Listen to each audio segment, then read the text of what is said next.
Hi everybody and welcome back to Lost Genre Reddit Stories.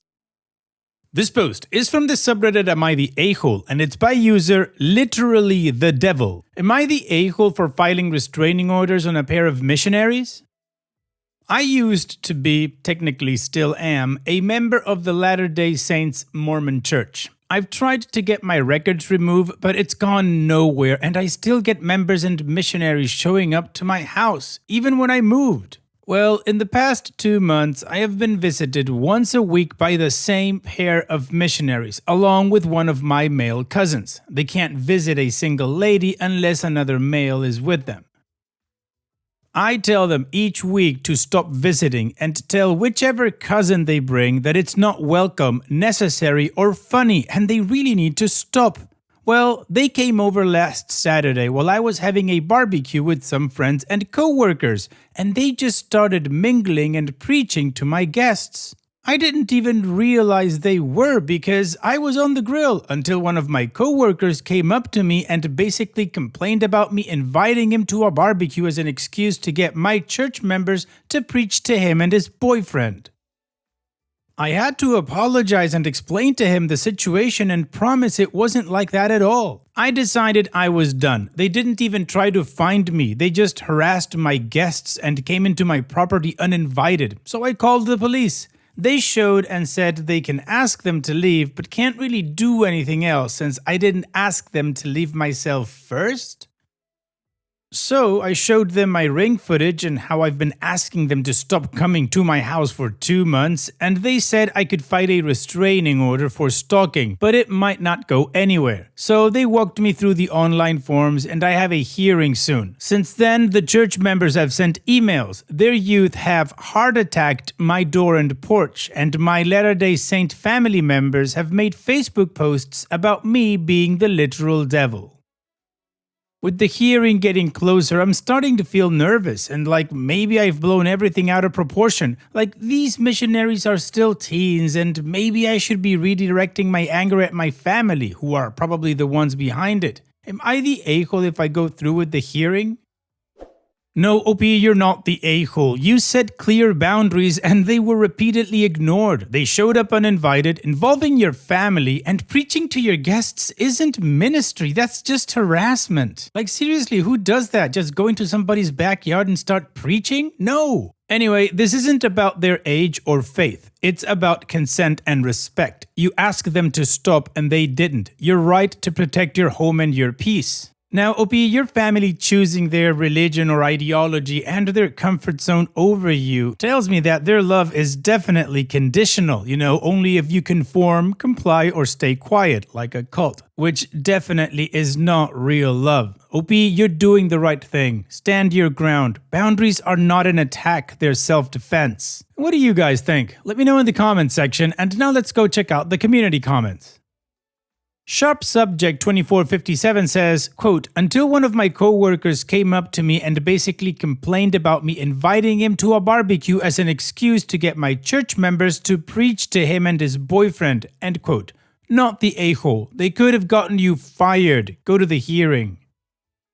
And Dopey responds, I didn't even think of that. Luckily, he was cool about it after I explained the situation, but what if he didn't come to me and just left instead? That's making me really mad now that I think about it. Lama No Drama says, not the a-hole, get the restraining order, block everyone harassing you online. Hopefully the stuff at your house is on your door camera. Send all footage to your lawyer or court point of contact. They have escalated their behavior, so you definitely need the order. If they'd just given up, you might have dropped it. If regular teens were repeatedly vandalizing your house, you'd take appropriate steps. Don't let their religion get in the way. You deserve peace. Please don't feel guilty. They brought it on themselves. Tremenda Carucha says, not the a-hole. It boggles my mind these missionaries were oblivious to your repeated stop visiting pleads until the cops had to step in. Their utter disregard for boundaries is downright shocking, and I'm shocked they didn't get a timeout or detention for their juvenile behavior. And Dopey responds, yeah, me asking them the first 5 times should have been enough. And Hollow that follows says, have you considered putting up a sign that says no religious soliciting? A sign makes it so that they can be trespassed of your property with a phone call to the police because the sign is a warning and they would be knowingly trespassing on your property if they ignore it. Put up the sign and install a ring camera. If they show back up again, call the police right away and have them escorted off your property. If they refuse to listen, they will get arrested. That's the best way you can get rid of these folks. Get the cops involved and they will bother someone else instead. Opie's edit. Well, it's been 2 hours and I think I've gotten enough advice and encouragement to help me. Thank you all. I will go to the hearing still. You are right. If they weren't missionaries, I wouldn't even be questioning it. I will be messaging my co-workers and apologizing and letting them know about the restraining order hearing, and I will be going low contact with my Latter-day Saint family.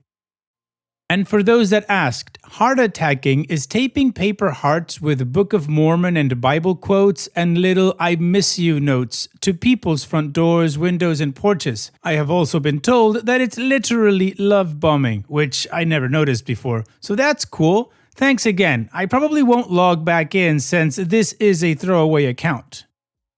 Alright, well, the community agrees that OP is not the a-hole, that she should definitely go on with the restraining order, and they gave her some other type of advice. Now, OP said she wasn't going to log back in, but she did, and we have an update. So let's move on with that to see how this story ends.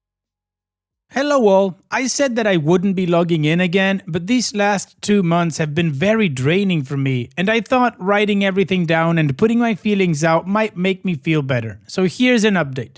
2 days before the hearing, my uncle, who is also the ward bishop for the elders, showed up to my house with the missionaries. I took the advice on my post and only spoke with them through my Ring app.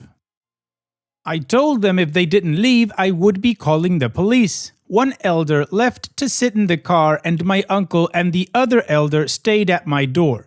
My uncle told me that I was being dramatic and that I'm too sensitive, that me protecting my safe space was going to ruin a young man's life. I told them that I put in a request for a restraining order and that they knew this and were still harassing me.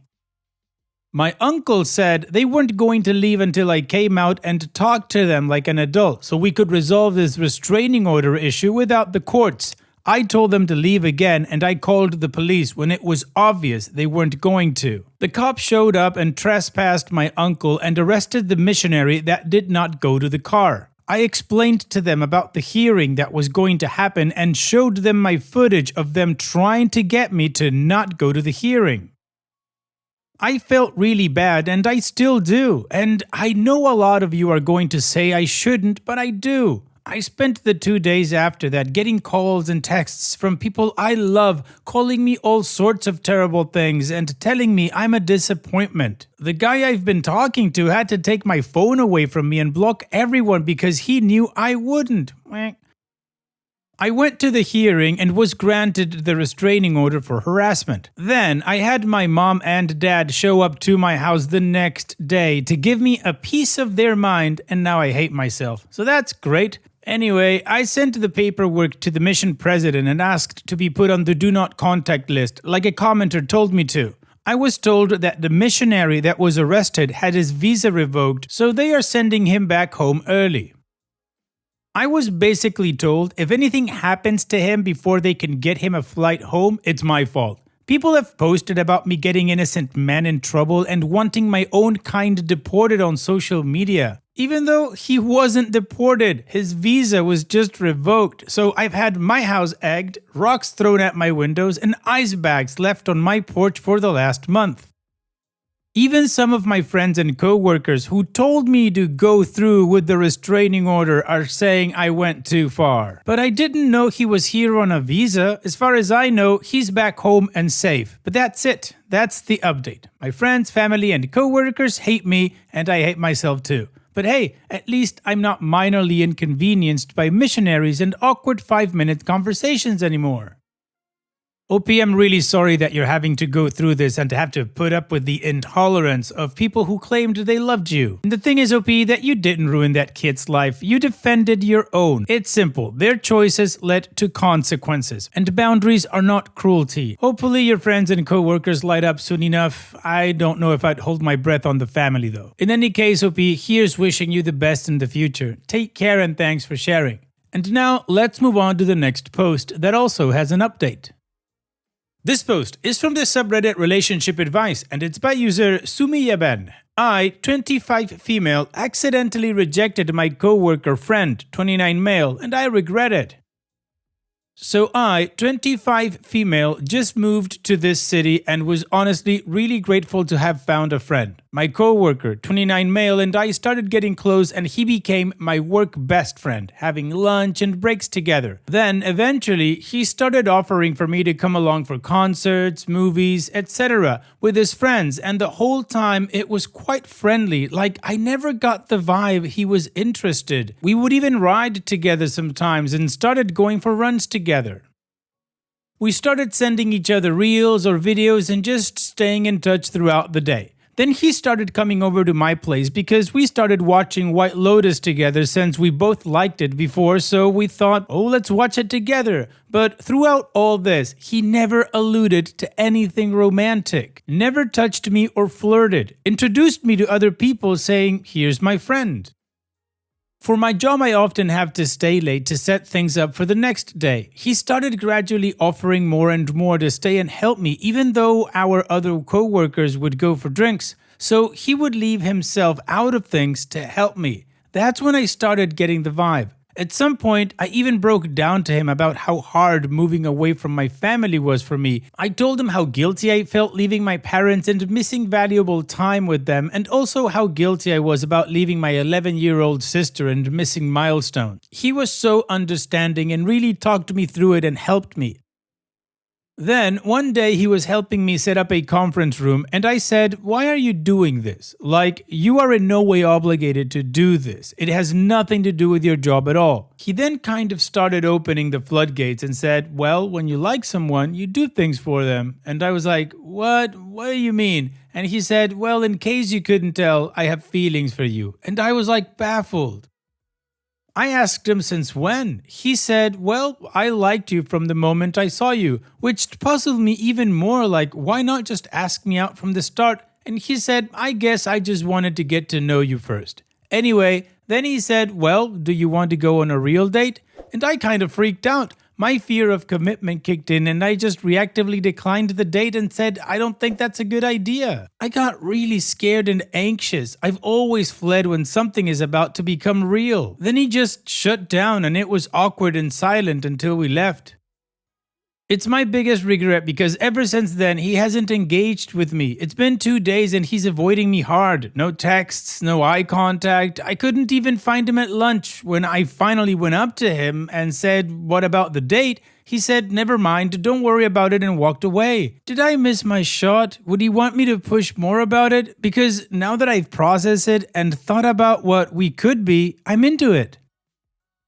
Well, if I'm being honest, I always thought he was a great guy and exactly what I needed because he is the more chill, soft-spoken type. And I love that because I grew up with a very fiery dad with an extremely short fuse. So I always dreamed of finding someone who was more on my wavelength. I mean, there's a reason why we worked so well as friends, but I just didn't really think he would see me like that. Like, I didn't even let myself go there. I think I hurt his feelings by rejecting his date offer, even though I didn't mean to. Do I still have a chance to fix this, or does it seem like I've put him off being with me?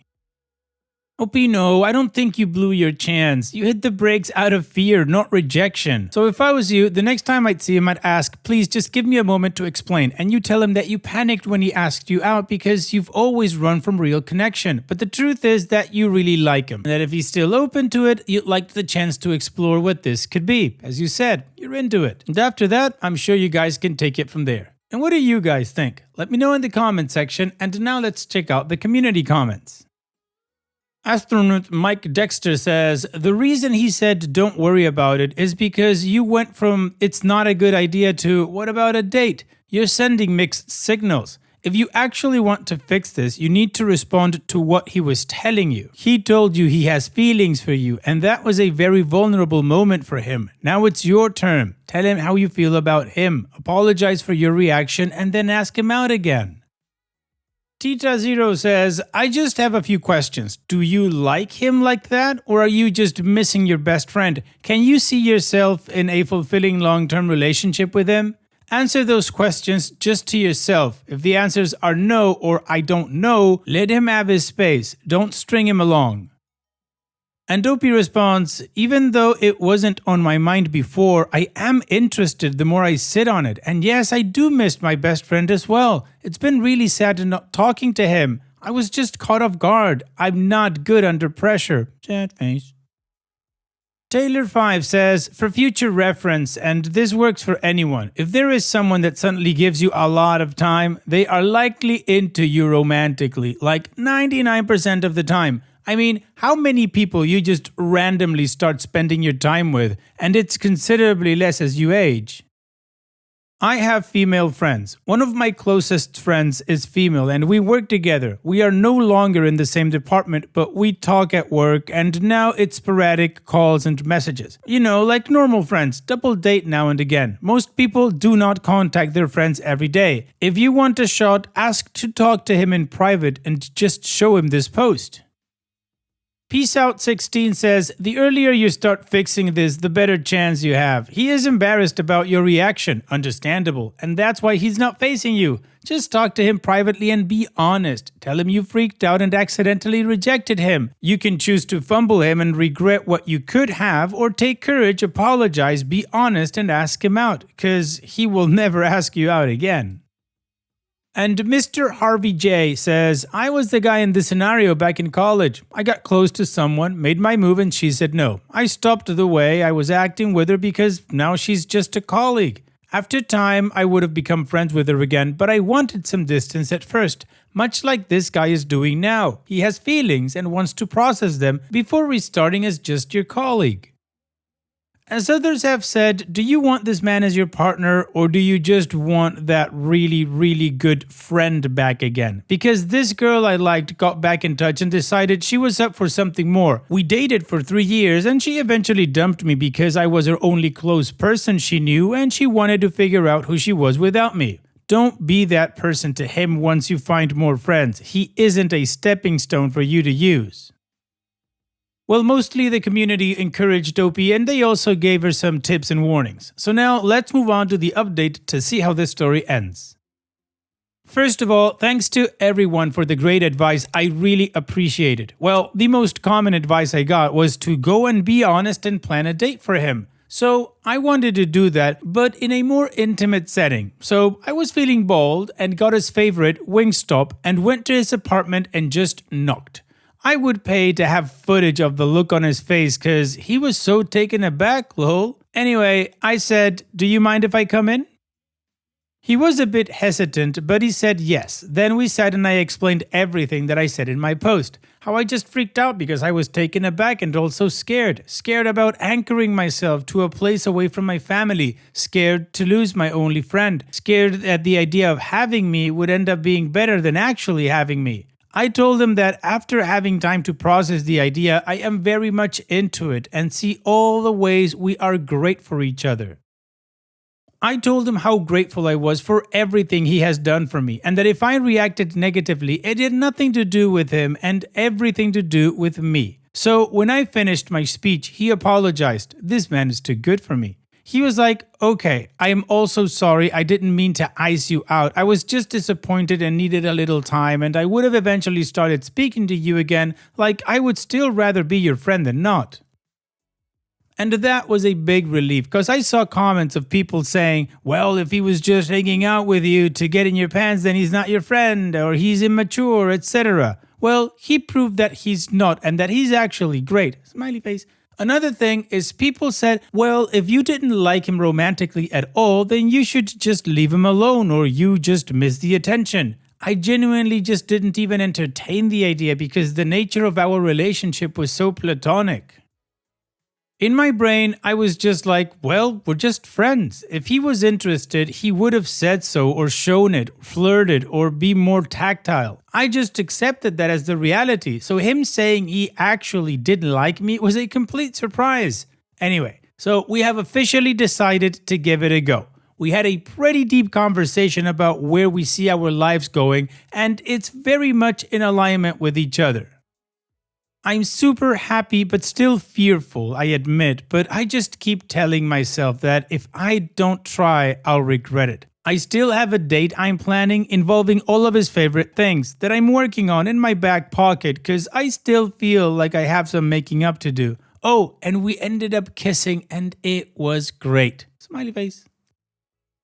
Well, Opie, all I gotta say is congratulations to the both of you. Good for you for taking that shot, and here's wishing you guys the best in the future. Take care, Opie, and thanks for sharing.